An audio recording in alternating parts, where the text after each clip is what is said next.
the title of the show I know you from, End of the Fucking World. That's right. Also a very hopeful TV show. First of all, I loved that show. Thank you. And that soundtrack for that show, I still to this day listen to. I don't know if you hear that a lot, but I feel like people love that show in addition to it because of the soundtrack. For the listener, I'm just going to say some of your previous work. So that show, End of the Fucking World, based on a graphic novel, is very like dark humor, coming of age. Then you go on to do I'm Not Okay, also coming of age. Yeah.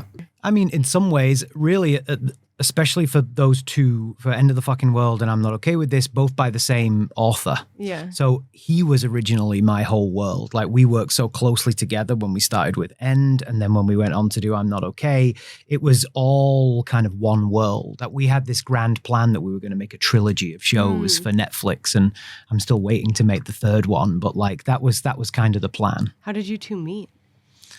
I found the original Xeroxed copies of his self-published End of the Fucking World in the trash in the back of a comic book store in London. No way. You must have loved that. I mean, the comic book store was moving and I found it and I was like, this is kind of cool.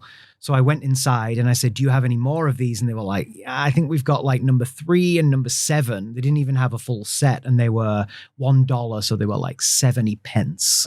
And I bought whatever they had. And in the back was his email address. And I emailed him and he'd seen a short film that I'd made on Vimeo back in the day when that was a huge deal. Yeah.